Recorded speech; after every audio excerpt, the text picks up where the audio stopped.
नमस्कार, आप देख रहे हैं प्रदेश का नंबर 1 और सबसे भरोसेमंद news channel India news Haryana. आपके साथ हूं मैं सोनल दहिया।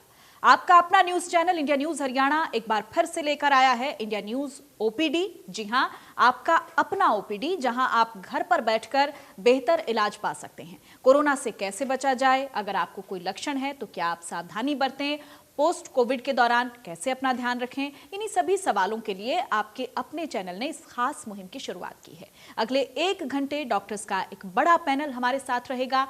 आप भी कोरोना महामारी से जुड़ी जानकारी हासिल कर सकते हैं। अगले 1 घंटे तक आप हमारे फोन नंबर 011-613-62137 पर फोन कर सीधे डॉक्टर से बात कर सकते हैं। कार्यक्रम की शुरुआत करें इससे पहले हम एक बार फिर आपसे यही निवेदन करते हैं कि आप लोग सोशल मीडिया पर वायरल हो रहे वीडियोस और लेख पर जरा भी भरोसा न करें। यह आपके लिए जानलेवा हो सकता है। कुछ लोग आपके मन में डर पैदा करना चाहते हैं, इसलिए आप केवल डॉक्टर्स की सलाह पर ही दवा लें। ओपीडी की शुरुआत करें इससे पहले प्रदेश का ताजा हाल क्या है वो आपको बताते हैं। प्रदेश में लगातार कोरोना के केस कम हो रहे हैं। लगातार जो आंकड़ा है वो कम होता नजर आ रहा है। प्रदेश की ताजा स्थिति क्या है कोरोना को लेकर वो आपको हम बता रहे हैं। हरियाणा में रिकवरी रेट की अगर बात की जाए तो बहुत अच्छा रिकवरी रेट 98% तक रिकवरी रेट पहुंच चुका है। तो कहीं ना कहीं ये राहत की बात है। केसेस कम हो रहे हैं, रिकवरी रेट अच्छा हो रहा है। हरियाणा में संक्रमण दर 9% से नीचे चला गया है। प्रदेश में अब एक्टिव केस करीब 7,000 बचे हुए हैं। एक्टिव केस की संख्या करीब 7,000 है प्रदेश में। अगर इस वक्त कोरोना के एक्टिव केस की बात की जाए और अब तक करीब 62 लाख लोगों का टीकाकरण हो चुका है।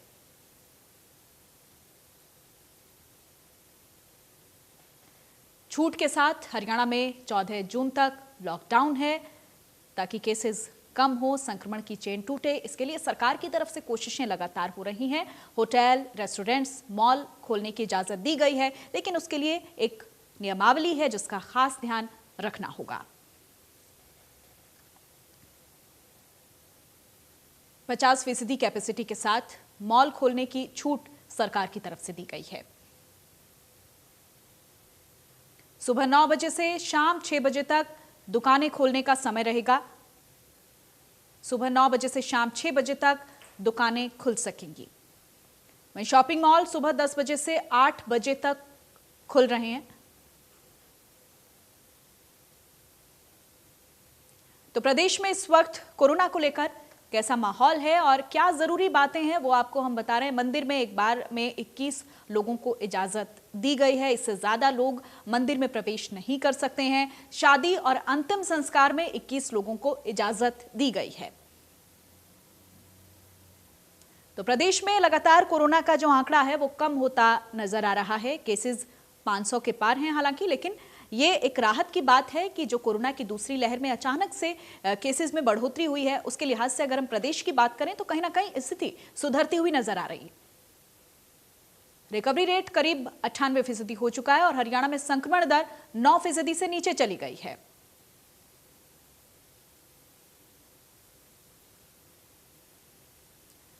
तो प्रदेश की जो ताजा स्थिति है वो आपको हम आंकड़ों के जरिए भी बता रहे हैं कि इस वक्त कितने एक्टिव केस हैं प्रदेश में और क्या ताजा हालत है। सरकार की तरफ से लॉकडाउन में किस तरह की छूट दी गई है, ये तमाम जो जरूरी बातें हैं वो आपको जानना बहुत जरूरी है। अब तक करीब 62 लाख लोगों का टीकाकरण हो चुका है। छूट के साथ हरियाणा में 14 जून तक लॉकडाउन रहेगा।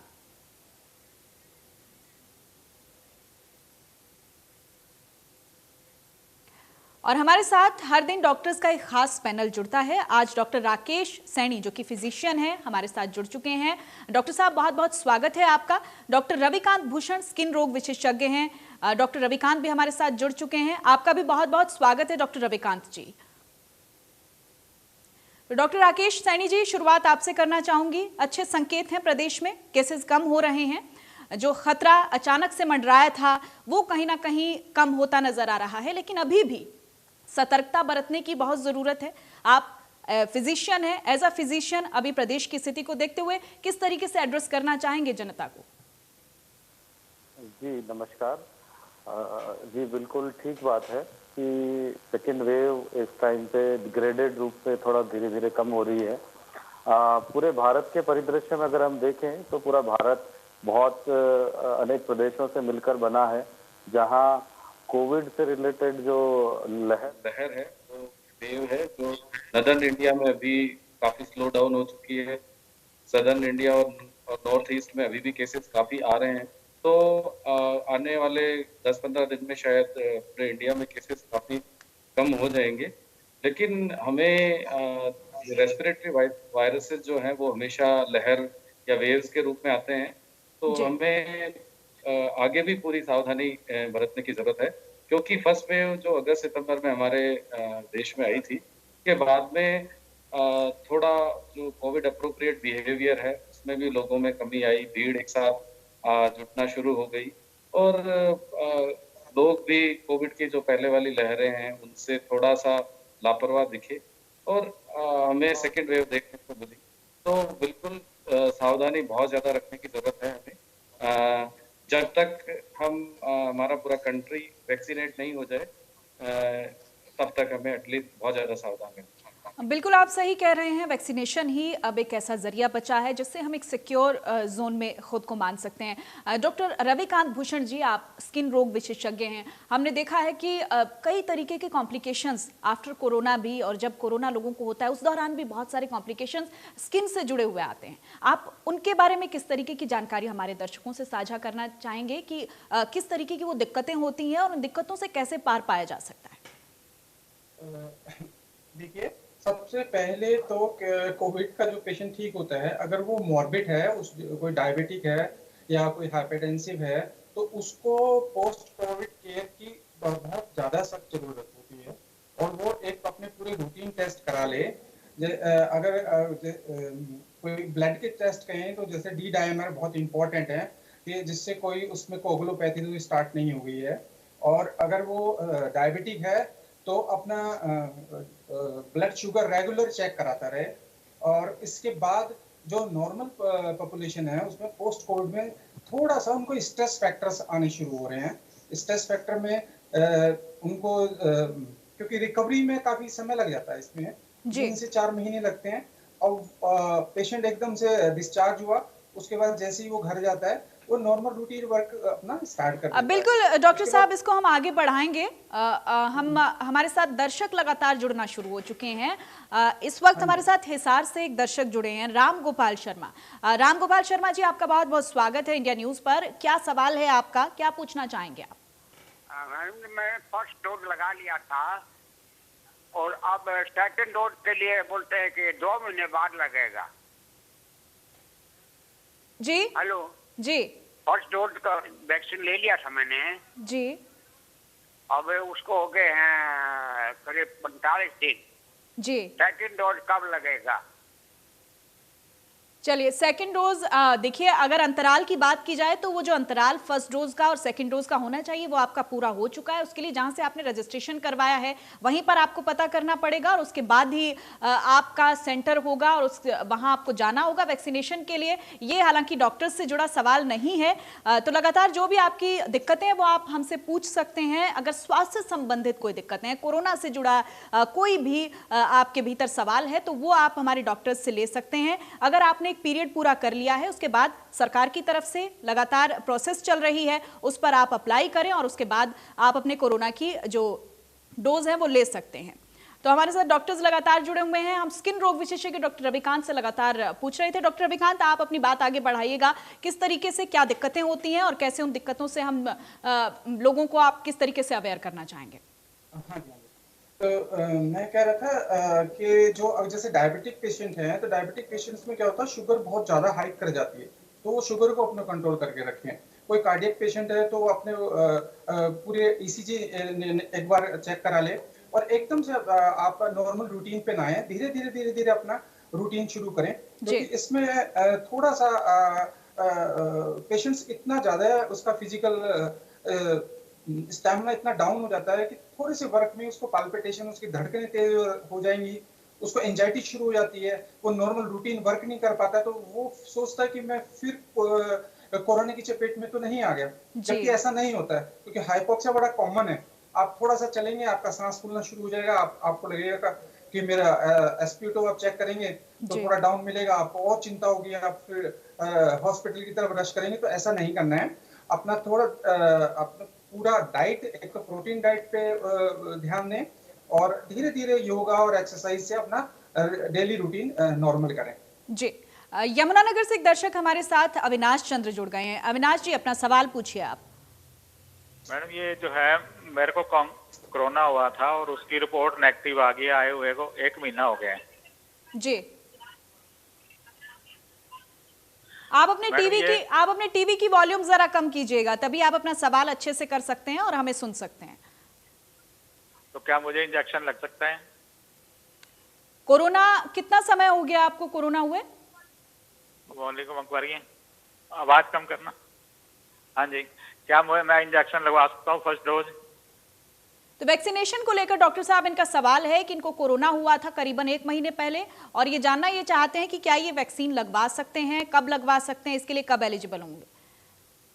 जी, अभी जो पोस्ट कोविड पेशेंट है या जिनको वैक्सीन की पहली डोज लग चुकी है और उसके बाद जिनको कोविड हुआ है, उन लोगों के लिए आईसीएमआर और भारत सरकार की जो नई गाइडलाइन है वो सिम्टम समाप्त होने के 12 वीक बाद में है, यानी लगभग 3 महीने बाद। आप लगभग 3 महीने बाद में अपने आप को वैक्सीनेट करवा सकते हैं अपने नजदीकी जो वैक्सीनेशन सेंटर है वहां जाकर। तो वैक्सीनेशन को लेकर कई तरीके के सवाल लोगों के भीतर हैं और हम उम्मीद करते हैं कि आपको अपने हर सवाल का जवाब हमारी इस कोविड ओपीडी के जरिए मिलता होगा, क्योंकि लगातार हमारे साथ डॉक्टर्स जो है वो खास पैनल लगातार जुड़ता है और हर सवाल का जवाब हम लेने की कोशिश करते हैं। डॉक्टर रविकांत भूषण जी, देखिए हम स्किन की बात कर रहे हैं, लगातार कई तरीके की दिक्कतें आती हैं, लेकिन सवाल ये भी है कि कैसे लोग उसको पहचानें, क्योंकि स्किन पर रैशेज हो जाते हैं, वो कोरोना के कारण हुए हैं या फिर कोई और दिक्कत है, उसको लेकर क्या सिम्टम्स में कोई अलग तरीके की पहचान होती है या फिर लोग उसको कोरोना से जोड़कर देखें, कैसे देखें, इसको लेकर आप क्या कहना चाहेंगे? देखिए, स्किन पे जो कोरोना में रैशेस हो रहे हैं वो बड़े एसिमेट्रिकल्स हो रहे हैं। यानी कि एसिमेट्रिक का मतलब ये है कि बॉडी के हाफ पोर्शन में आपको रैशेस आ जाएंगे, हाफ पोर्शन में नहीं आएंगे। कभी एक लेग में आएगा, कभी सिर्फ एक हैंड में आएगा। और आजकल जो रैशेस तो देखे जा रहे हैं, उसके साथ साथ चिकन पॉक्स के बहुत सारे पेशेंट्स आ रहे हैं। तो ये बताता है कि आपको कोई ना कोई वायरल पहले हो चुका है जिसने आपकी इम्यूनिटी डाउन करी है और उसके बाद दूसरे वायरस ने अटैक कर दिया है। और इसके साथ साथ फंगस के भी बहुत ज्यादा पेशेंट्स आते हैं। फंगल इन्फेक्शन हो रहा है। नॉर्मल फंगस का सीजन है, मगर इस समय फंगस के बहुत ज्यादा एग्रीवेट कर गए हैं पेशेंट्स। जो भी पेशेंट आता है रैशेस का, मैं उनकी हिस्ट्री लेता हूँ, उनसे पूछता हूँ कि आपको 2-3 सप्ताह पहले कोई सर्दी, खांसी, जुकाम, बुखार तो नहीं हुआ था? फिर उसके बाद फिर अगर वो कहते हैं हाँ हुआ था, तो फिर मैं उनको सलाह देता हूँ कि आप एक बार कोविड का टेस्ट भी करा लें और जनरल रूटीन टेस्ट सारे करा लें। फिर और उसके बाद फिर एंटी एलर्जी उसके ड्रग्स स्टार्ट कर देते हैं हम लोग। बिल्कुल। चरखी दादरी से प्रवीण हमारे साथ एक दर्शक जुड़ गए हैं। प्रवीण, अपना सवाल पूछिए। हाँ जी। जी। हेलो जी प्रवीण, अपना सवाल पूछिए। हाँ जी, मैं हाँ जी, मेरे को आईटीपी की बीमारी है जी, आईटीपी। हाँ जी, मेरे को आईटीपी की बीमारी है और मेरे प्लेटलेट्स 15 से 20 हजार ही रहते हैं। मैंने फर्स्ट डोज लगवा ली थी जी, उसके बाद कोरोना पॉजिटिव हो गया था। 28 अप्रैल को मैं नेगेटिव हुआ था, तो अभी प्लेटलेट्स मेरे 20 हजार ही रहते हैं, इससे ज्यादा नहीं बढ़ते। क्या मैं दूसरी डोज ले सकता हूँ? बिल्कुल।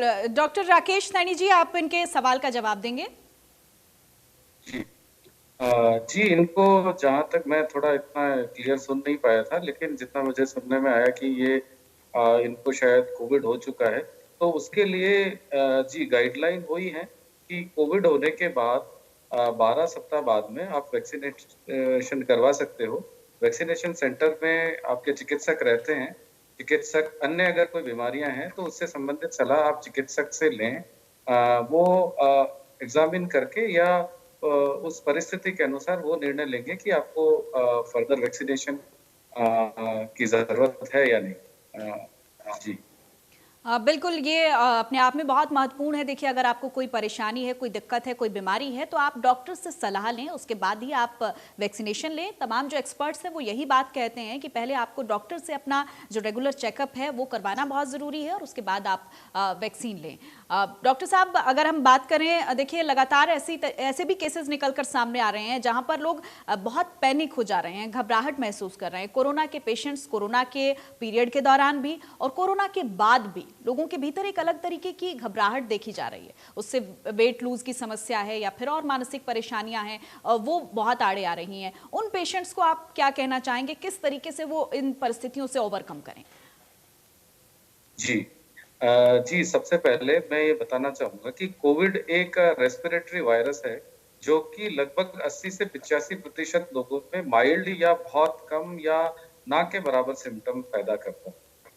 बचे हुए 8 से 10% लोगों में ये रेस्पिरेटरी ट्रैक्ट के इन्फेक्शन से रिलेटेड सिम्टम जैसे खांसी है, बुखार है या हाथ पैरों में दर्द है, थकान है, इस तरह के सिम्टम्स वो करता है। और बचे हुए 3 से 5% लोगों में ये सीरियस निमोनिया जैसे सिम्टम पैदा करता है। जी। तो पहली चीज, हमें कोविड होने पर घबराने की बिल्कुल आवश्यकता नहीं है। हमें कुछ सावधानियां और अपने आप की मॉनिटरिंग, ये बहुत महत्वपूर्ण पहलू हैं जिनके तरफ हमें ध्यान देने की जरूरत है। 80 से 85% लोगों में कोविड कोई सीरियस इलनेस नहीं कर रहा है, तो घर पर बैठकर सामान्य सी दवाइयां लेके कोई भी व्यक्ति बिल्कुल ठीक हो सकता है। अच्छा खाना खाएं, खूब पानी पिए, हल्की फुल्की एक्सरसाइज करें और अपने आप की मॉनिटरिंग करें, अपने आप को आइसोलेट रखें। आइसोलेशन इसमें बहुत महत्वपूर्ण है क्योंकि जाने अनजाने में आप अगर किसी अन्य व्यक्ति के संपर्क में आते हैं तो अपने से ऐसे व्यक्ति को वायरस ट्रांसफर कर देते हैं जिसके लिए हो सकता हो ये वायरस जानलेवा हो। बिल्कुल, ये तो सावधानियां बरतनी बहुत जरूरी है। डॉक्टर साहब, सुबे सिंह एक दर्शक हमारे साथ हिसार से जुड़ गए हैं। सुबे सिंह जी, आपका क्या सवाल है? मैम, मेरे पेट में नाभि के ऊपर जलन रहती है मैम, और मतलब काफी मैंने एंडोस्कोपी भी करा लिया और मतलब ट्रिपल एच भी टेस्ट करा लिया, लेकिन उसके बाद भी मतलब रिपोर्ट में 0 आ रहा है, कुछ नहीं आ रहा, और फिर भी मतलब जलन रहती है नाभि के चारों ओर। आपको कोविड हुआ था? नहीं मैम, कोविड नहीं हुआ था। चलिए, ये आपकी समस्या जो बता रहे हैं डॉक्टर साहब, इसका क्या जवाब हो सकता है? क्योंकि कोविड नहीं हुआ लेकिन ये इनकी कोई नॉर्मल समस्या यहाँ पर दिख रही है, उसके लिए आप क्या कहना चाहेंगे?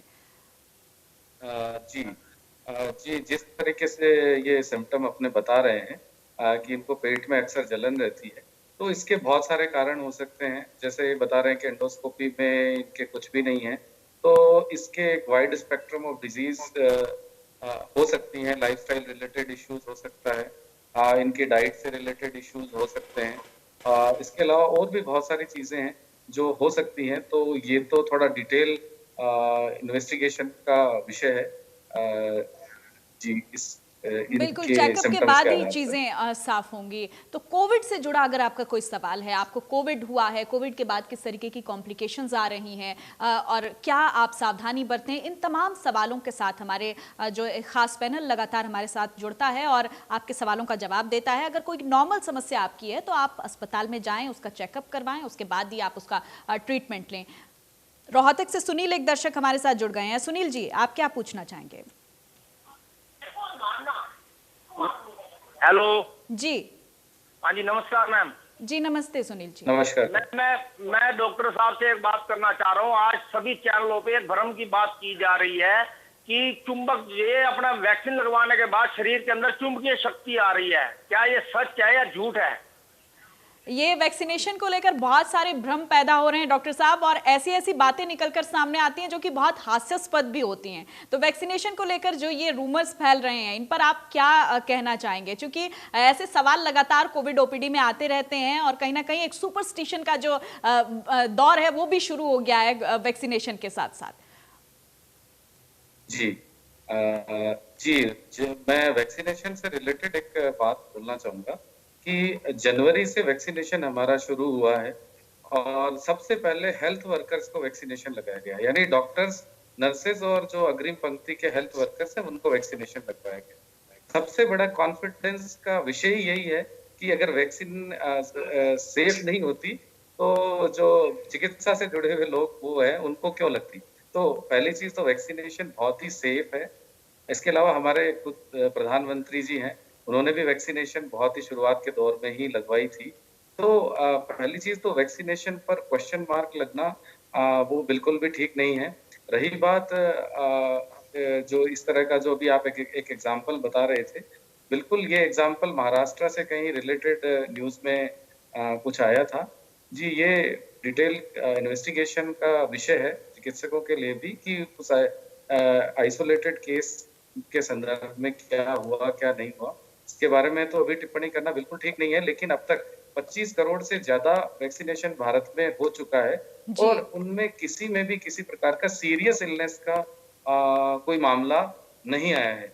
तो आप इसी से अंदाज लगा सकते हैं कि वैक्सीनेशन जो है वो हमारा एब्सोल्युटली सेफ है, एफिशिएंट है और इसको लगवाना चाहिए अपनी बारी आने। बिल्कुल। भिवानी से श्याम प्रकाश एक दर्शक हमारे साथ जुड़ गए हैं। श्याम प्रकाश जी, क्या सवाल है आपका? नमस्कार मैम। जी मैम, ये जो है ना, मेरी वाइफ है, इनको पिंडलियों में दर्द रहता है थोड़ा सा। टेम्परेचर जो है इनका 94 रहता है जी। तो इसके विषय में पता करना था, डॉक्टर साहब से सलाह करनी थी। कोई और दिक्कत भी है उन्हें? ना, और तो कोई प्रॉब्लम नहीं है मैम। तो डॉक्टर साहब, ये बॉडी पेन की शिकायत है और टेम्परेचर 94 बता रहे हैं, तो इनको आप क्या सजेस्ट करना चाहेंगे? हाँ जी, जो ये सिम्टम बता रहे हैं बहुत ही जनरल सिम्टम है। इससे संबंध में बहुत ही वाइड स्पेक्ट्रम ऑफ डिजीज हो सकती हैं और इसके लिए तो डिटेल्ड पेशेंट का एग्जामिनेशन और इन्वेस्टिगेशन करवाने की आवश्यकता है। तो ये तो बहुत ही जनरल सिम्टम है जिनमें कुछ भी हो सकता है और हो सकता है बहुत ही नॉन स्पेसिफिक उनको किसी प्रकार की बीमारी भी ना हो। तो उनको एक अपना इन्वेस्टिगेशन और एग्जामिनेशन किसी भी चिकित्सक अपने आसपास के उनके पास जाके करवाने की आवश्यकता है। बेंगलोर से हमारे साथ एक दर्शक जुड़े हैं, वेद प्रकाश गोयल। वेद प्रकाश जी, क्या सवाल है आपका? जी, बेटा 24 साल का है, उसको एक बार ये ब्लड लीकेज कुछ बताया था डॉक्टर ने, टकने के ऊपर जी, ब्लड से डोट ऐसा हो गया था। उसको क्या वैक्सीनेशन लगवाना चाहिए? वो डर रहा है थोड़ा। तो डॉक्टर साहब, वैक्सीनेशन को लेकर सवाल है, कॉम्प्लिकेशन है पेशेंट के भीतर ब्लड क्लॉट्स का, तो उसको आप क्या कहना चाहेंगे? जी, इस मामले में ये इन्होंने एक छोटी सी हिस्ट्री बताई है, बहुत ही ब्रीफ, जिस हिसाब से ये स्किन रैशेस या स्किन ब्लीडिंग के लिए कह रहे हैं। उस मामले में ये जानने की जरूरत है कि उनको क्या कोई अंडरलाइंग डिजीज है जो ब्लीडिंग से रिलेटेड है। तो उसके बाद ही इस मामले में कमेंट करना ठीक होगा। इसके लिए ज्यादा ठीक है कि वो अपने वैक्सीनेशन सेंटर में जाएं। वहाँ प्रत्येक मरीज से उसकी पास्ट हिस्ट्री के बारे में पूछा जाता है और उस पास्ट हिस्ट्री के आधार पर वो निर्णय लिया जाता है कि उनको वैक्सीनेशन की से कोई प्रॉब्लम तो नहीं होगी। जहाँ तक है इनके मामले में, अगर इनको कोई सीरियस इलनेस नहीं है ब्लीडिंग से रिलेटेड, तो ये वैक्सीनेशन के लिए जा सकते हैं। साथ में वैक्सीनेशन सेंटर में सलाह दें। झज्जर से एक दर्शक हमारे साथ लीलू राम भी जुड़ गए। लीलू राम जी, क्या सवाल है आपका? मैडम, मेरा सवाल ये, मैंने 8 मई को कोविशील्ड लगवाई थी जी।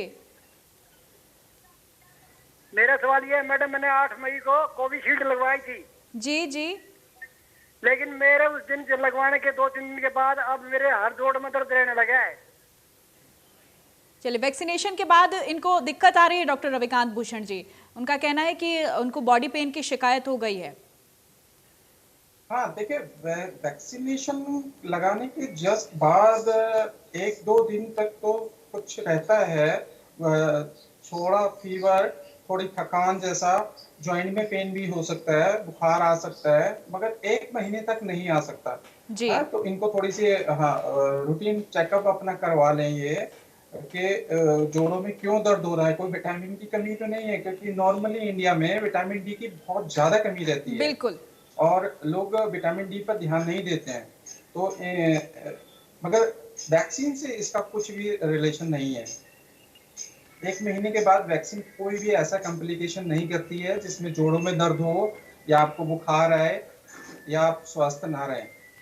हाँ, तो बिल्कुल ये वैक्सीनेशन को लेकर बहुत सारे भ्रम है लोगों के भीतर, और 2 से 3 दिन के अंदर आपको बुखार आ सकता है, कोई दिक्कत हो सकती है, लेकिन इतना लंबा अगर ये प्रोसेस चलता है तो आपको डॉक्टर की सलाह की ज़रूरत है, ट्रीटमेंट की बहुत ज़रूरत है। और हमारे साथ दर्शक लगातार जुड़ रहे हैं। करनाल से राज मित्तल एक दर्शक हमारे साथ जुड़ गई हैं। राज मित्तल जी, क्या सवाल है आपका? हाँ जी, मेरा सवाल है मैडम कि मैंने है ना कोविशील्ड ली थी, डबल डोज होने के बावजूद भी एंटीबॉडी टेस्ट करवाया तो मेरी एंटीबॉडी नहीं बनी। तो उन्होंने कोविशील्ड की दोनों डोज ली हैं डॉक्टर साहब, उसके बाद भी उनके भीतर एंटीबॉडीज नहीं बनी है। ये बड़ा कॉमन सा सवाल है, कई बार निकलकर सामने आता है। लोग कहते हैं कि हमने वैक्सीन की दोनों डोज ली हैं लेकिन हमारे भीतर एंटीबॉडीज नहीं बन पा रही हैं, तो उसका किस तरीके का कारण हो सकता है? क्या उसके लिए आप क्या कहना चाहेंगे? जी, कोई भी वैक्सीनेशन है, चाहे जो अभी हमारे पास में जो वैक्सीन अवेलेबल है इंडिया में, कोविशील्ड या कोवैक्सीन, इन सबकी एफिशिएंसी 80 से 90% के आसपास जो क्लिनिकल डेटा है उनके अंदर निकल के आई है। यानी ये हमें प्रोटेक्शन 80 से 90% तक देती हैं। तो मान के चलिए कुछ केसेस के अंदर हो सकता हो, हर एक व्यक्ति का शरीर बिल्कुल इंडिविजुअल अलग है, स्पेसिफिक है, तो आइसोलेटेड केसेस में ये पॉसिबल है। और अभी वैक्सीन के जो फेज 4 के जो डेटा है वो भी अभी भविष्य में पब्लिश होंगे, तो उस आधार पर ये वैक्सीनेशन से रिलेटेड और भी कितनी एंटीबॉडीज स्पेसिफिकली उसमें कितनी एंटीबॉडीज एक्चुअली न्यूट्रलाइजिंग एंटीबॉडीज हैं, इनका स्पेसिफिकली पता अभी आने वाले समय में स्टडीज के साथ चलेगा। तो मेरा तो यही है अनुरोध कि एंटीबॉडीज टेस्ट करवाने की इतनी आवश्यकता नहीं है वैक्सीनेशन के बाद में। यदि आप किसी बहुत अधिक रिस्क ग्रुप में एग्जिस्ट करते हैं तो ही इस तरफ जाएं, अदरवाइज आवश्यकता नहीं है। तो हो सकता है, बिल्कुल पॉसिबल है कि किसी इंडिविजुअल केसेस में एंटीबॉडी ना। बिल्कुल, इस पर लगातार नए रिसर्च हो भी रहे हैं और नई स्टडीज निकलकर सामने आ रही हैं। रेवाड़ी से हमारे साथ एक दर्शक हरिकेश जुड़ गए हैं। हरिकेश जी, अपना सवाल पूछिए। सर, मेरे दवाई रिएक्शन करती है, ये डाइक्लोफेन का साल्ट है जो टैबलेट है या दवाई जो भी है, और मेरे ये वैक्सीन लगी नहीं है सर, तो मैं वैक्सीन लगवाऊं कैसे करूं सर? हरिकेश जी, आपको किसी दवा से एलर्जी है? डाइक्लोफेन का साल्ट है मैम उसमें। डॉक्टर साहब, उनको किसी दवा से एलर्जी है और उनका कहना है कि क्या वो वैक्सीन लगवाएं कि ना लगवाएं। डॉक्टर रविकांत, आप इसका जवाब देंगे? हाँ, देखिए मैडम, वैक्सीन के किसी कंपोनेंट से अगर आपको रिएक्शन है, क्योंकि वैक्सीन ना व्हीकल्स पे चलती है और कई बार उसमें प्रोटीन्स होते हैं, एल्बुमिन्स डाले जाते हैं। अगर आपको उस चीज से रिएक्शन है तो आप वैक्सीन नहीं लगवाएंगे। और अगर किसी ड्रग से रिएक्शन है तो वैक्सीन कोई कंट्राइंडिकेशन नहीं है, यानी कि वैक्सीन आप लगवा सकते हैं। मगर बेटर यही रहेगा कि जब आप वैक्सीन लगवाने जाएं तो अपने डॉक्टर को बता दें, और प्लस एक एंटी एलर्जी टैबलेट 1 घंटा पहले ले लें। और किसी ड्रग से एलर्जी अगर आपको है तो वैक्सीन से एलर्जी से उसका कुछ लेना देना नहीं है जी। तो वैक्सीनेशन सकते हैं वैक्सीन। तो वैक्सीन आप ले सकते हैं। अगर आपको वैक्सीन के कंपोनेंट से अगर एलर्जी नहीं है तो एंटी एलर्जी की दवा भी आप ले सकते हैं उससे पहले। इंद्रजीत कौर एक दर्शक हमारे साथ जुड़ गई हैं पंजाब से। इंद्रजीत कौर जी, क्या सवाल है आपका? मैम, मेरे को कोविड हुआ था अप्रैल में जी। तो उसके बाद मेरे को अब कोविड के टाइम में मेरे को कोई दिक्कत नहीं आई, बट आफ्टर कोविड मेरे को अब ब्रीदिंग डिफिकल्टी हो रही है। तो जो पोस्ट कोविड जो दिक्कतें आ रही हैं डॉक्टर राकेश सैनी जी, उसके लिए आप क्या कहना चाहेंगे? क्योंकि ये बहुत ही कॉमन समस्या है, जो कोविड से लोग रिकवर हो चुके हैं उनके भीतर इस तरीके की दिक्कतें लगातार देखने को मिल रही है। इसके लिए तभी यही नौबत आ गई कि पोस्ट कोविड सेंटर खोलने पड़े जगह जगह पर। तो ऐसे पेशेंट्स को आप क्या कहना चाहेंगे जिनको आफ्टर कोरोना ब्रीदिंग इशू आ रहा है? जी, कोविड से निकलने के बाद में, यानी पोस्ट कोविड स्थिति के अंदर कुछ सिम्टम्स बहुत ही इम्पोर्टेंट हैं, जैसे सांस में किसी को दिक्कत हो या किसी को पैरों में, हाथों में रैशेस डेवलप, या बहुत ज्यादा दर्द होना शुरू हो जाए, छाती में दर्द हो, तो ये सिम्टम्स कुछ ऐसे हैं जिन्हें हमें नजरअंदाज नहीं करना चाहिए। क्योंकि कोविड में हमने बहुत सारे पेशेंट ऐसे देखे हैं जिनको रक्त का थक्का जमने की समस्याएं आ रही हैं, हार्ट अटैक से रिलेटेड प्रॉब्लम्स भी हमें आ रहे हैं। तो इन सिम्टम्स को नजरअंदाज करने बिल्कुल नहीं करना चाहिए। साथ में अगर इनको ब्रीदिंग डिफिकल्टी है तो एक बार वापस से कुछ इन्वेस्टिगेशन करवाने की आवश्यकता है, क्योंकि कोविड में जब निमोनिया होता है उसके बाद हमारे लंग्स में फाइब्रोसिस हो सकता है, जिसकी वजह से लंबे समय तक हमें सांस की दिक्कत हो सकती है। तो उसके लिए दवाइयाँ भी होती हैं और साथ में चेस्ट हमारी एक्सरसाइजेस भी होती हैं, ब्रीदिंग एक्सरसाइजेस भी होती है। तो अपने एक चेस्ट फिजिशियन को आप दिखाएं और जो अपना स्पेसिफिक ट्रीटमेंट है वो शुरू करें। तो बिल्कुल लोगों को इस तरीके के सिम्टम्स को नज़रअंदाज नहीं करना है। कोविड के बाद अगर इस तरीके की दिक्कत आपके भीतर आती है तो आप डॉक्टर से ज़रूर सलाह लें, अपना ट्रीटमेंट कंटिन्यू रखें। करनाल से रोबिन गुप्ता एक दर्शक हमारे साथ जुड़ गए हैं। रोबिन गुप्ता, क्या सवाल है आपका? हेलो जी। मेरा सवाल डॉक्टर रविकांत भूषण से है। जी। मैं जानना चाहता हूँ कि मेरे को लास्ट ईयर मेरे को कोविड हो चुका है जी। तो मैं जानना चाहता हूँ कि जैसे मैं सोराइसिस का पेशेंट हूँ, तो मैं जानना चाहता हूँ कि मैं वैक्सीन ले सकता हूँ कि नहीं ले सकता, या कुछ एलर्जीज वगैरह के लिए सुना था कि वैक्सीन में कुछ दिक्कत आती है। तो डॉक्टर साहब, सोराइसिस का इशू है इनको, रविकांत भूषण जी, आप इनको क्या सजेस्ट करना चाहेंगे? क्या है, सोराइसिस स्किन की डिजीज है, कोई एलर्जी नहीं है। और ऑटोइम्यून में क्या होता है कि आपको एक ऑटोइम्यून डिजीज होती है तो हो सकता है दूसरी भी ऑटोइम्यून डिजीज हो, तो इसलिए इनको थोड़ा वैक्सीन जब लें तो थोड़ा सतर्क रहें और एंटी एलर्जी ड्रग पहले ही लेके जाएं। मगर वैक्सीन कोई कंट्राइंडिकेशन नहीं है, यानी कि वैक्सीन ये ले सकते हैं, वैक्सीन के साथ इनका कोई भी इंट्रैक्शन नहीं है, कोई कंट्राइंडिकेशन नहीं है। तो वैक्सीनेशन में आपको कोई दिक्कत नहीं आएगी। और चूंकि लगातार हमारे डॉक्टर्स यही कह रहे हैं कि आप वैक्सीनेशन के लिए जब जाते हैं, अगर आपको कोई एलर्जी है, कोई कंपोनेंट से दिक्कत है, तो आप एंटी एलर्जी टैबलेट लेकर जाएं या डॉक्टर से संपर्क करके तभी आप अपना वैक्सीनेशन करवाएं। तो लगातार देखिए दर्शक हमारे साथ जुड़ रहे हैं, अपने अपने सवाल हमसे साझा कर रहे हैं और हम कोशिश यही कर रहे हैं कि हमारे डॉक्टर्स जो हैं वो उसका जवाब आप तक पहुंचा पाएं। डॉक्टर राकेश सैनी, देखिए हमने बहुत हल्के में अब कोरोना को लिया, तो उसके बाद अब दूसरी लहर में एक बड़ा कोहराम देखने को मिला है। अब चूंकि तीसरी लहर का भी अंदेशा जताया जा रहा है, तीसरी लहर आएगी, उसको लेकर अब इस दूसरी लहर से हमने क्या सीखा, ये भी एक बड़ा सवाल हो जाता है। और जिस तरीके से बच्चों पर खतरे की बात, हालांकि उसको लेकर बातें अभी तक स्पष्ट नहीं हो पाई हैं कि बच्चों को ज्यादा खतरा है, तो ऐसे में आप क्या कहना चाहेंगे बच्चों के मेंटल इश्यूज को लेकर, फिजिकल इश्यूज को लेकर, किस तरीके से पेरेंट्स अवेयर रहें?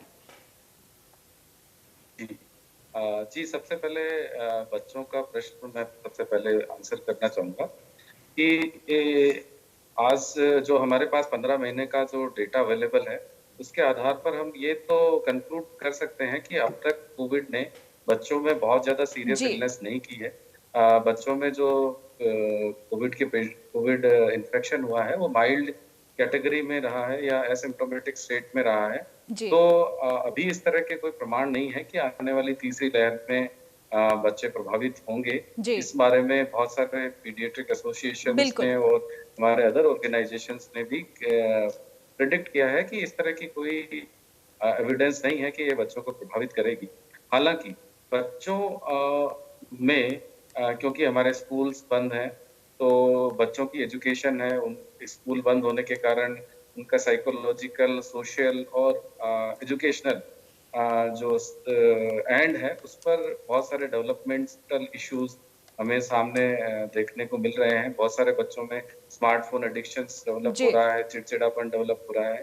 तो ये सारे बहुत सारे इश्यूज हैं जिनके बारे में अभी हमें सरकारों को और हमारे जो रेगुलेटरी अथॉरिटीज हैं उनको सोचने की जरूरत है कि आगे आने वाले समय में इन इंस्टीट्यूशंस को किस तरीके से धीरे धीरे शुरू किया जाए ताकि बच्चों का या वल्नरेबल सेक्शन ऑफ द जो सोसाइटी है उसको भी एजुकेशन से और दूसरे डेवलपमेंट से हम दूर ना रख सकें। दूसरा आपने प्रश्न पूछा कि सेकेंड वेव से हमने क्या सीखा। जी, इसके सीखने के लिए हमारे पास जो प्रशासन, सरकारें हैं, उनके पास में भी सीखने के लिए बहुत कुछ था और आम जन के लिए भी। आम जन जो कि पहली और दूसरी वेव के बीच वाले जो समय है, उसमें हम काफ़ी कुछ कोविड एप्रोप्रिएट बिहेवियर को हम भूल चुके थे। मास्क है, हमारा सैनिटाइज़ेशन है, हाथ धोना है, इन सारी चीज़ों को के प्रति हम काफ़ी कुछ लापरवाह हुए थे। बाज़ारों में भीड़ है, ये हमें काफ़ी दिखने को मिली थी। तो अब हमें उस डिसिप्लिन को प्रशासन के स्तर पर नहीं बल्कि जन अनुशासन के लेवल पर हमें लेके जाना चाहिए। प्रत्येक नागरिक है, ये उसकी जिम्मेदारी है कि कोविड संक्रमण एक व्यक्ति से दूसरे व्यक्ति तक ना फैले। हमें स्ट्रिक्टली सेल्फ अनुशासन के हिसाब से कोविड अप्रोप्रिएट बिहेवियर को फॉलो करवाना चाहिए। गांव, ढाणियां, छोटे शहर, उनमें छोटे-छोटे ग्रुप्स हैं, उनको मॉनिटरिंग करनी चाहिए। जब तक कि हमारा पूरा कंट्री वैक्सीनेट नहीं हो जाता या हम पीडियाट्रिक वैक्सीनेशन की तरफ नहीं चले जाते। प्रशासकों के एंड पर हमने ये देखा है कि जब रेस्पिरेटरी वायरसेस के स्पाइक्स आते हैं तो बहुत सारे संसाधनों की कमी देखने को मिली है और साथ में जो पैनिक सिचुएशन है उस टाइम पर दवाइयों की थोड़ी कमी भी देखने को मिली है। तो उस हिसाब से फिजिकल इंफ्रास्ट्रक्चर को भी और बिल्कुल सतर्कता बरतने की जरूरत है। दर्शक हमारे साथ लगातार जुड़ रहे हैं। डॉक्टर साहब परविंदर जुड़ गए हैं हमारे साथ यमुनानगर से। परविंदर, क्या सवाल है आपका? मेरा जी परविंदर जी अपना सवाल पूछिए। मेरा सवाल डॉक्टर राकेश सैनी जी से है। जी मेरे को किडनी प्रॉब्लम है जी, उसमें क्रिएटिनिन मेरा 2.9 है। किडनी प्रॉब्लम है मेरे को। जी जी जी और उसमें मेरा क्रिएटिनिन है जो 2.9 है, तो मैं वैक्सीनेशन ले सकता हूँ? डॉक्टर साहब किडनी का इशू है, वैक्सीनेशन को लेकर इनका सवाल है। जी सबसे पहले मैं बताना चाहूँगा कि हमने हमारा जो वैक्सीनेशन ड्राइव शुरू हुआ था उसमें सबसे पहले हमने वल्नरेबल, जो मोस्ट वल्नरेबल हैं, जिनको डिजीज है, एग्जिस्ट करती है, तो उन्हीं को वैक्सीनेशन को प्रायोरिटी ग्रुप में रखा था। तो रीनल जो ये किडनी फेल्योर के जो पेशेंट हैं वो भी उसी कैटेगरी में आते हैं। हाँ, हालांकि उनको और जो इन्होंने सिर्फ एक पैरामीटर बताया है, अदर और भी बहुत सारे पैरामीटर होते हैं जिनके आधार पर ये निर्णय लिया जाता है। तो मैं यही सलाह दूंगा इनको कि वैक्सीनेशन सेंटर में जाएं, उनका और भी बहुत सारी हिस्ट्रीज हैं वो पूछे जाने की जरूरत है, उसके अनुसार निर्णय लें वैक्सीनेशन करवाने की आवश्यकता है या नहीं। तो डॉक्टर की सलाह बहुत ज़रूरी है। और देखिए यहाँ हम आपको सुझाव दे सकते हैं, आपकी बॉडी की एक्चुअल स्थिति क्या है वो आपका ट्रीटमेंट बताएगा, आपके रिपोर्ट्स बताएंगे, उसके बाद ही आगे जो डॉक्टर्स हैं वो आपको सजेस्ट करेंगे कि क्या आपको वैक्सीनेशन लेनी चाहिए, कब लेनी चाहिए, ये सारी चीज़ें हैं। डॉक्टर साहब अगर हम बात करें रविकांत भूषण जी, स्किन के इश्यूज़ बहुत सारे आए हैं, जैसे कि पहले भी हमने जिक्र किया है, लेकिन अभी भी हम देख रहे हैं जो लोग कोरोना से रिकवर हो जा रहे हैं उनको बहुत सारी दिक्कतें आ रही हैं, चेहरे पर रैशेज हो जाते हैं, बॉडी में रैशेज हो जाते हैं। उसको लेकर आप किस तरीके की रेमेडीज बताना चाहेंगे लोगों को ताकि वो डरे ना, घबराए ना, क्योंकि कोरोना ने एक मेंटल इम्पैक्ट बहुत ज्यादा छोड़ दिया है, उसके कारण भी बहुत सारी दिक्कतें आ रही हैं। हाँ जी, देखिए सबसे जो मोस्ट कॉमन अभी पोस्ट कोविड स्किन पे प्रॉब्लम आ रही है वो है रैशेस। और रैशेस भी डिफरेंट टाइप के, जो नॉर्मल रैशेस हम पहले देखते थे उन रैशेस से थोड़े से अलग है। ये रैशेस ज्यादा लाल हैं और बॉडी के एक पूरी फुल बॉडी नहीं है, आपके आधी बॉडी पे है या आपके एक पैर पे है, आपकी इवन एक उंगली पे भी हो सकते हैं। और मैंने तो कई पेशेंट ऐसे देखे हैं जिनके सिर्फ नेल्स के नीचे ये रैशेज हैं और आफ्टर 3, 4, 5 वीक्स उनके नेल्स पूरे 20 के 20 नेल्स निकल जाते हैं ड्यू टू रैशेज। तो इस बीमारी को कहते हैं 20 नेल डिजीज और फ्रोस्ट वाइट जैसा हो जाता है, जैसे बर्फ में अगर हाथ पैर रख दिए जाए तो उनके इस तरह से हो जाते हैं। तो सेम वही ऐसी पेशेंट्स आ रहे हैं। और थोड़ा सा पेरी ऑर्बिटल यानी कि आँख के चारों और भी ब्लैकनिंग भी ज़्यादा पेशेंट्स के आ रही है। फेस पे तो एक रोजेशिया टाइप का होता है, वो जो नोज पे और चीक्स पे रहता है, इस तरह के पेशेंट्स आ रहे हैं। एक्ने के पेशेंट्स आ रहे हैं, पोस्ट कोविड हेयर फॉल के बहुत ज्यादा पेशेंट्स आ रहे हैं, क्योंकि उनको स्ट्रेस फैक्टर है, स्ट्रेस फैक्टर प्लस वो रिकवर कर रहे हैं।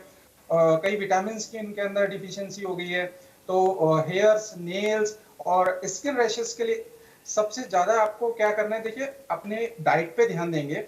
कोई भी स्पाइसी फूड, बाहर का फूड आपको नहीं खाना है, कलर्ड फूड ज्यादा नहीं खाने हैं। अब नॉर्मल जो कलर फ्रूट्स में आता है वो आप खाएंगे, आर्टिफिशियल कलर नहीं खाएंगे, क्योंकि वो पिगमेंट आपको अंदर बॉडी में जाके रिएक्ट करता है। ज्यादा स्पाइसेस में आपको मिर्च, पूरे लाल मिर्च, हरी मिर्च, शिमला मिर्च, इन सब चीजों से थोड़ा सा दूर रहना है, और ज्यादा तली हुई चीजें नहीं खानी है। हेल्दी डाइट खानी है, ताजा भोजन खाना है, और प्रॉपर स्लीप लेनी है, जिससे आपकी इम्यूनिटी पूरी बूस्ट होके रहे। और स्किन के लिए आप कोई लोग अभी ज्यादातर क्या कर रहे हैं, हैंड सैनिटाइजर तो यूज कर रहे हैं, मगर उन्होंने अब यूज करना शुरू करा है डिटॉल, नीम का सोप, या फिर लाइफ बॉय। इससे क्या होता है, ड्राइनेस बहुत ज्यादा बढ़ती है, उनके रैशेस और बढ़ने शुरू होते हैं। तो मैं उन पेशेंट्स को यही सलाह दूंगा, कोई मॉइस्चराइजर सोप यूज करें। अगर ये सोप वो यूज भी करते हैं, डिटॉल, नीम या लाइफ बॉय, तो उसके बाद कोई मॉइस्चराइजर लोशन लगा लें या कोकोनट ऑयल लगा लें, जिससे उनकी स्किन थोड़ी मॉइस्ट रहे, क्योंकि dryness also a most common cause of rashes. Kaithal से हमारे साथ डॉक्टर साहब एक दर्शक जुड़ गए हैं, राजकुमार गर्ग। राजकुमार गर्ग जी, क्या सवाल है आपका? हाँ जी, 1 महीने पहले मेरे को कोरोना हुआ था जी। और जब से आज तक मतलब मेरे को एलर्जी होती है चेहरे पे और नीचे जांघों में। इसका कोई क्या डॉक्टर से दिखाना चाहिए या इसके सिम्टम है कोरोना के? डॉक्टर रविकांत भूषण जी, कोरोना हुआ था इनको और उसके बाद उनकी बॉडी पर एलर्जी की समस्या आ गई। देखिए, एलर्जी जो ये बता रहे हैं कि एक तो फेस पे आई है, फेस पे तो आने के और भी बहुत सारे कारण होते हैं, क्योंकि सबसे ज्यादा मोस्ट कॉमन कारण जो होता है वो सनलाइट है, और डाइट, स्पाइसी डाइट नहीं खानी है, सनलाइट से थोड़ा सा बचना है। और ये जो अपने लेग्स में बता रहे हैं, ग्राइन्स में जो बताया है इन्होंने, वो तो जो दाद होते हैं, जो टीनिया जिसको कहते हैं, वो हो सकता है। और टीनिया तो ये गर्मी के सीजन में और बरसात के सीजन में बड़ा कॉमन है। तो इनको थोड़ा सा ये करना है कि अपना तली चीजें नहीं खाएंगे और ज्यादा मीठी चीजें नहीं खाएंगे, और एक बार अपने डॉक्टर को, स्किन स्पेशलिस्ट को दिखा लेंगे तो ठीक हो जाएगा, कोई ज्यादा सीरियस नहीं है। तो बिल्कुल आपको डॉक्टर्स को दिखाना होगा, तभी आपकी जो एक्चुअल समस्या है वो पता चलेगी। क्योंकि अगर स्किन पे कोई दिक्कत है तो वो किस तरीके की दिक्कत है वो देखकर ज़्यादा समझा जा सकता है। लगातार हम दर्शक हमारे साथ जुड़ रहे हैं, अलग अलग तरीके की समस्याएं हमें बता रहे हैं। डॉक्टर राकेश सैनी जी, अगर हम बात करें, देखिए लगातार कोरोना को लेकर कई तरीके के कॉम्प्लिकेशंस आ रहे, कई तरीके की लोगों को आफ्टर कोरोना और कोरोना के रहते बहुत सारी समस्याएं, जिनका जवाब हम देने की कोशिश यहाँ पर कर रहे हैं। लेकिन सवाल इस बात का भी है कि कोरोना को लेकर जो भ्रांतियां फैलाई जा रही हैं लोगों के भीतर, ये कि कोरोना को लेकर जो प्रॉपर अवेयरनेस की कमी है, उसको लेकर आप लोगों को क्या कहना चाहेंगे? चूंकि मेडिकल की बात करें या फिर हम उनके बिहेवियर की बात करें, तो लोगों के भीतर सही जानकारी नहीं है कोरोना से जुड़ी हुई, जिसके कारण हमने देखा कि कोरोना की दूसरी लहर में हमें बहुत नुकसान भी झेलना पड़ा। जी इसी संदर्भ में मैं आपसे निवेदन करना चाहूंगा कि जब से कोविड लहर भारत में आई है, तब से विभिन्न प्लेटफॉर्म्स के माध्यम से सरकार, प्रशासन, चिकित्सा प्रशासन, सभी कोविड से रिलेटेड जो जानकारियां हैं उनको सीधे लोगों तक पहुंचाने में विभिन्न माध्यमों, टीवी है, समाचार पत्र है, उन सभी के माध्यम से पूरा प्रयास कर रही हैं। और इस संदर्भ में मैं भी आपको कुछ बातें बताना चाहूंगा। कोविड जो है वो एक रेस्पिरेटरी वायरस है, जो कि मैंने पहले भी बताया कि बहुत ही माइल्ड सिम्टम पैदा करता है 80 से 85% लोगों में। तो पहली चीज तो इस वायरस से घबराने की बिल्कुल आवश्यकता नहीं है।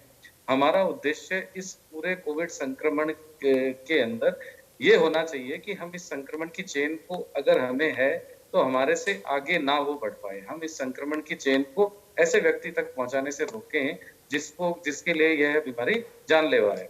जी, इसमें माइल्ड केसेस के अंदर हमें ज़्यादा कुछ दवाइयों की भी आवश्यकता नहीं है। हमें सिर्फ सिम्प्टोमेटिक इलाज लेना होता है। बुखार है तो पैरासिटामोल लें। इसके अलावा अच्छा भोजन करें, अपने आप को आइसोलेट रखें। दूसरी जो माइल्ड, मॉडरेट या सीवियर डिजीज़ है, उसमें जो ट्रीटमेंट पार्ट है, उसको अस्पताल और चिकित्सकों पर छोड़ना चाहिए। आपको जब आपको घर पे आइसोलेशन के लिए चिकित्सा विभाग कहता है, तो आपका सिर्फ और सिर्फ एक उद्देश्य होना चाहिए कि उनके द्वारा दी गई जो गाइडलाइंस हैं, उनको पूरा करें। अपने जो स्वास्थ्य है, उसकी मॉनिटरिंग रखें, जैसे टेम्परेचर है, अपना ऑक्सीजन सैचुरेशन है, अपना अदर डिजीज़ है, उनका जो प्रोफाइल है, जैसे डायबिटिक अगर आप हैं, तो आपका शुगर लेवल क्या है, इन चीज़ों के बारे में आप मॉनिटरिंग रखें। जी, बिल्कुल ना, हमारे भारत में पूरे दुनिया में one of the highest recovery rate Covid से है, तो बिल्कुल नहीं घबराएं।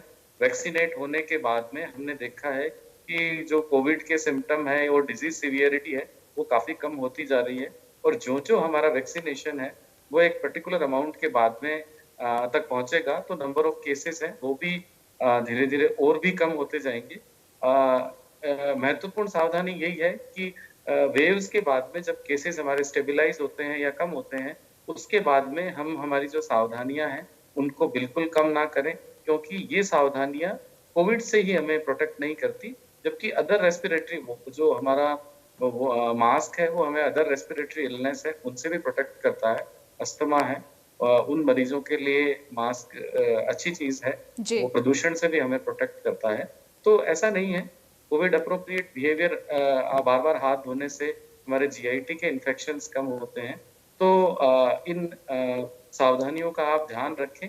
व्हाट्सएप फॉरवर्ड्स हैं, उनमें तो बिल्कुल ये अपने आप में बहुत महत्वपूर्ण है। देखिए, जो कोरोना ने हमें जो बिहेवियर सिखाया है, वो आप बिल्कुल सही कह रहे हैं, ना केवल हमें कोरोना से बचाता है बल्कि और बहुत सारी बीमारियों से बचाता है। दिल्ली से एक दर्शक हमारे साथ परविंदर जुड़ गए हैं। परविंदर जी, क्या सवाल है आपका? मैम गुड इवनिंग जी। मैम मेरा सवाल ये है कि जो मेरी मदर हैं मैम, वो हार्ट की पेशेंट है और उन्हें थायराइड है और शुगर है, तो मैम क्या वो जो वैक्सीनेशन है वो लगवा सकते हैं? 3 तरह की समस्याएं हैं डॉक्टर राकेश जी इनके पेशेंट को, तो क्या ये वैक्सीनेशन लगवा सकते हैं? इनके लिए सेफ रहेगा? जी, अब जी, अगर इनके जो ये बीमारियां बता रही हैं, अगर वो बीमारियां स्टेबल हैं, यानी डायबिटीज है तो उनका शुगर लेवल अगर कंट्रोल्ड है और कार्डियक में उनका बीपी वगैरह है वो एकदम ठीक है दवाइयां लेने के बाद, तो वो वैक्सीनेशन करवा सकती हैं। लेकिन साथ ही मैं ये कहूँगा कि ये सारे हिस्ट्री वैक्सीनेशन सेंटर पे जो चिकित्सक रहते हैं उनको बताएं, वो एग्जामिन करके ये निर्णय लेंगे कि उनको वैक्सीनेशन लगाने में कोई इश्यू तो नहीं है, बाकी वो लगवा सकती हैं अगर वो स्टेबल है।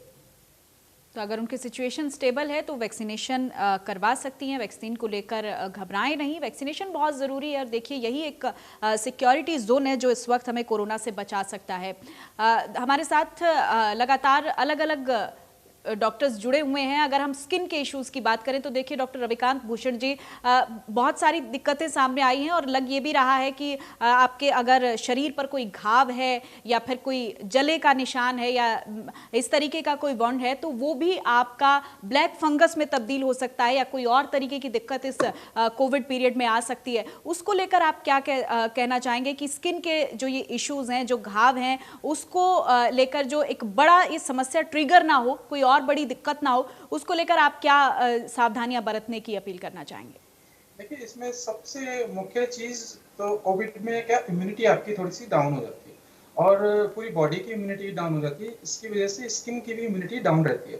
तो आपको थोड़ा सा, जो डायबिटिक पेशेंट्स हैं या हार्ट के पेशेंट हैं या इम्यूनो कॉम्प्रोमाइज पेशेंट्स हैं, उनको थोड़ा सा ध्यान देने की जरूरत है कि उनको कोई भी फंगस अगर इन्फेक्शन होता है बॉडी पे किसी भी पोर्शन में, तो वो उसका एकदम से डॉक्टर से इलाज लेके उसको ट्रीट करा दें। लोग क्या करते हैं, नॉर्मली उसको रखे रहेंगे, अगर दांत भी है तो वो सोचते हैं कि ये बड़ी कॉमन सी चीज है।